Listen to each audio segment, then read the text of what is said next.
जय माता दी। Welcome to my channel. आज आप जानेंगे ऋषि पंचमी व्रत की पूजा विधि। इससे पहले हम ऋषि पंचमी व्रत की कथा आपको दे चुके हैं। आपने वीडियो को पसंद किया है, उसके लिए आपका बहुत बहुत धन्यवाद। तो आज आप जानेंगे ऋषि पंचमी की पूजा कैसे होती है और इसके व्रत कितने किए जाते हैं, इसका उद्यापन कैसे किया जाता है, कौन इसके व्रत कर सकते हैं। तो सबसे पहले मैं आपको बता दूं, ऋषि पंचमी का व्रत स्त्री और पुरुष दोनों कर सकते हैं, लेकिन रजस्वला समाप्त होने के बाद ही ये व्रत स्त्रियों को करना चाहिए, जैसे आफ्टर 40 या 50 में, या फिर जब लड़कियां बहुत छोटी होती हैं तब ये व्रत किया जाता है। और ये व्रत क्यों किया जाता है उसके बारे में भी मैं आपको बताऊंगी। तो आप कॉपी पेन ले लीजिए, लिख लीजिए कि ये व्रत कैसे किया जाता है, इसकी पूरी पूजा विधि आप लिख लीजिए। ऋषि पंचमी का व्रत रजस्वला होने पर जो भी हमसे गलतियां हो जाती हैं उन दोषों की मुक्ति के लिए रखा जाता है। जब भी हम पीरियड में होते हैं, जो जाने अनजाने में हमसे जो भी गलतियां या दोष हो जाते हैं, उन दोषों की शांति के लिए ऋषियों की प्रसन्नता हेतु ऋषि पंचमी का व्रत रखा जाता है। ऋषि पंचमी का व्रत आप या तो कन्याओं को रखना चाहिए, या तो पीरियड से पहले जो लड़कियां होती हैं उनको रखना चाहिए, या फिर किसी भी उम्र में आप रख सकती हैं, लेकिन आपको उद्यापन पीरियड्स के बाद ही करना होगा, जब आप पीरियड से समाप्त हो जाती हैं, जैसे आफ्टर 50 या 40 जो भी आप एज होती है आपकी। ये साल में एक ही व्रत आता है, पूरे वर्ष में ऋषि पंचमी गणेश चतुर्थी के नेक्स्ट डे आती है। पीरियड में जब समाप्ति के बाद आप 7 वर्ष ये व्रत रख लेती हैं, तब उसको आपका उद्यापन करना होता है। जैसे आपने बीच में भी शुरू कर दिया तो आप उद्यापन नहीं कर सकती हैं। उद्यापन आपको तभी करना होगा क्योंकि ये व्रत ही हमें पीरियड्स के दोषों से मुक्ति दिलाने वाला होता है। तो गणेश चतुर्थी के अगले दिन ये व्रत करना चाहिए, जो भी महिलाएं करती हैं, या पुरुष तो ये कभी भी कर सकते हैं, लेकिन महिलाओं के लिए है। तो अब पुरुषों को ये व्रत क्यों करना चाहिए? क्योंकि कई बार हम आते हैं, जाते हैं, घर में भी होते हैं, और कुछ औरतें सवाल उठाएंगी यहाँ पर कि ये हमें मतलब इस नज़र से देखा जाता है रजस्वला से। तो नहीं, ये सम्मान की बात है, लेकिन शास्त्रों के अनुसार, शास्त्रों में जो लिखा हुआ है कि रजस्वला स्त्रियों को इस दोष से मुक्ति के लिए, क्योंकि भगवान से कहीं भी जाने आने में छुप जाते हैं, दोष लग जाते हैं, उन दोषों की दूरी के लिए ये व्रत किए जाते हैं, उन दोषों को शांत करने के लिए। तो व्रत का संकल्प लेकर ही हमें व्रत शुरू करना है। शास्त्रों के अनुसार स्त्रियों को बिना मंत्र के कोई भी पूजा मान्य नहीं है। इस व्रत में सप्त ऋषियों और अरुंधति माता की पूजा की जाती है। तो आप पूजा में जो भी सामान लेंगे वो 8 लेंगे, क्योंकि 7 तो ऋषियों के लिए है, और 8वां दोना जिसमें आप प्रसाद रखेंगे, दोने में आप प्लास्टिक का दोना ना लें, कटोरी ले लें, केले के पत्ते ले लें, पान के पत्ते ले लें, या फिर वो जो पत्ते वाले दोने आते हैं वो ले सकते हैं, जिसमें आप भोग लगाएंगे, पूजा का सामान रखेंगे। तो 7 ऋषियों के लिए और अरुंधति माता के लिए आपको ये सब सामान लेना है। पूजा विधि इस प्रकार है: एक चौकी लेंगे, चौकी पर लाल कपड़ा बिछाएंगे, अष्टदल कमल बनाएंगे, या चौक पूर सकते हैं, चौक पूरने की वीडियो मेरे चैनल पर मिलेगी आपको। एक लोटे में जल भरेंगे, उसमें चावल, पुष्प, सुपारी, सिक्का, इलायची, ये सब कलश में डाल देंगे। 5 पल्लव लेंगे, उनको सजाएंगे, कलश के ऊपर रखेंगे, उसमें एक कटोरी में चावल रखेंगे प्लेट में, उसके ऊपर एक दीप रखेंगे जिसको कहते हैं कलश दीप।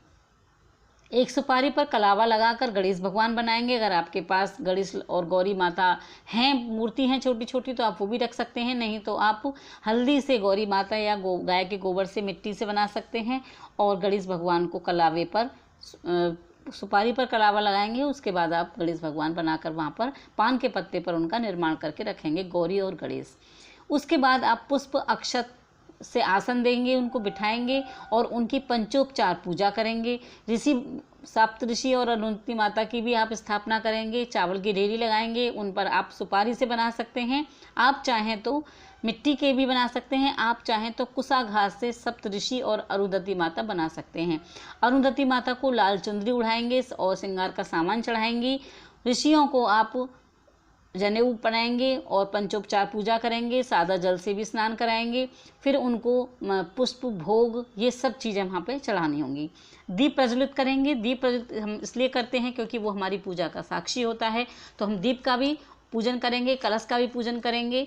कलश में हमारे सभी देवी देवताओं का आवाहन होता है, इसलिए हमें उनकी पूजा की जाती है। उसके बाद कुश की सहायता से स्वयं को भी पवित्र करेंगे, मंत्र बोलेंगे, आचमन करेंगे, ओम केशवाय नमः, ओम नारायण नमः, ओम माधवाय नमः, ओम ऋषिकेशवाय नमः। जब हम ये आचमन करते हैं तो बाएं हाथ से सीधे हाथ में जल डालते हुए मुख से छुआना होता है। फिर चौथी बार में जब बोलते हैं ऋषिकेशवाय नमः तो हमें अपने हाथ धो लेने होते हैं। हाथ में पुष्प अक्षत लेकर संकल्प लेंगे और हम मंत्र बोलेंगे, ओम अपवित्री पवित्रो व सर्वावस्थां गतो अपि वा या स्मरेते पुंडरीकाक्ष सेवा भयतर शुचि, और जल को अपने ऊपर छिड़क लेंगे। इस तरह से हमारा शुद्धिकरण हो जाता है। फिर हम संकल्प लेंगे और संकल्प में बोलेंगे कि जाने अनजाने में रजस्वला होने पर जो भी मेरे संपर्क में मुझसे जो भी छुपा है, जो भी मुझे दोष लगे हैं, उन दोषों को सप्तऋषियों और अरुंधति माता सहित मैं संकल्प लेती हूँ कि मेरे दोषों को समाप्त करें, और चावल फूल भगवान के पास छोड़ देंगे। फिर आवाहन करेंगे गणेश भगवान गौरी माता का आवाहन करेंगे कि मुझे आप सौभाग्य प्रदान करें, मेरे दोषों को दूर करें।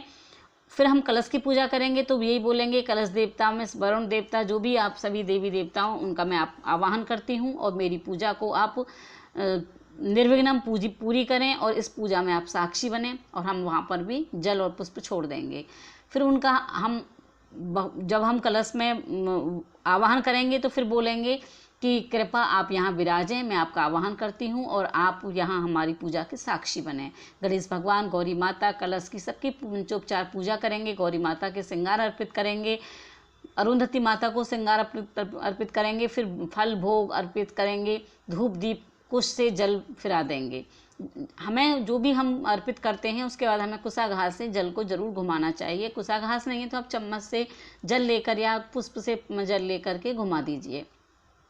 सप्तऋषियों का आवाहन करेंगे, हे सप्तऋषि, मैं माता अरुंधति सहित आपने पूजन हेतु आपका आवाहन करती हूँ, कृपया करके माता सहित आप यहाँ पधारें और मेरी पूजा को स्वीकार करें, मुझे सौभाग्य प्रदान करें, आसन ग्रहण करें। सप्तऋषियों में जल से स्नान कराते जाएं और पंचामृत से स्नान कराएं, पूरे फिर जल से स्नान कराएंगे, पुष्प चंदन जनेऊ वस्त्र ये सब अर्पित करते जाएंगे, माता अरुंधति को श्रृंगार अर्पित करते जाएंगे, फल भोग चढ़ाएंगे, पान सुपारी दक्षिणा ये सब अर्पित करेंगे। आरती के बाद मुख शुद्धि के लिए भी आपको पान सुपारी चढ़ाएं। अगर पान मिल जाते हैं तो सही है, नहीं तो आप सुपारी या आप इलायची भगवान को चढ़ा सकते हैं, सौंफ चढ़ा सकते हैं। और धूप दीप करेंगे, कथा पढ़ेंगे, सुनेंगे, हवन करेंगे, 7 आहुति लगाएंगे हवन में। और भोग की आहुति देनी होती है, जो भी हम भोग लगाते हैं तो उसकी हमें आहुति देनी होती हैं। तो सबसे पहले हम बोलेंगे आग्नेय नमः, श्री गणेशाय नमः, ओम गौरी देवाय नमः। फिर हम सप्तऋषियों के नाम लेते हुए हम वहाँ पे उसमें आहुति लगाएंगे हवन में। ऋषि पंचमी के व्रत में हल से जुता हुआ कोई भी भोजन नहीं खाया जाता है। पसई के चावल, शहद, महुआ ये सब चीज़ें खाई जाती हैं। हम आरती उतारेंगे, प्रार्थना करेंगे, क्षमा मांगेंगे। कलश में जल, जो हमारा कलश का जल है उसे हम विसर्जित कर देंगे पूजा के बाद, और जो भी सामान है वो हम किसी पंडित जी को दान कर देंगे या किसी भी घर में सुहागिन महिला को, पड़ोसी को प्रसाद रूप भी हम बांट सकते हैं, पंडिता इनको दे सकते हैं। नहीं तो आप सारा सामान मंदिर में पंडित जी के लिए भिजवा दीजिए। पूजा के बाद सारा सामान पंडित जी को दिया जाता है। वैसे ही उद्यापन में 7 ऋषियों को भोजन कराकर सभी सामान दिया जाता है।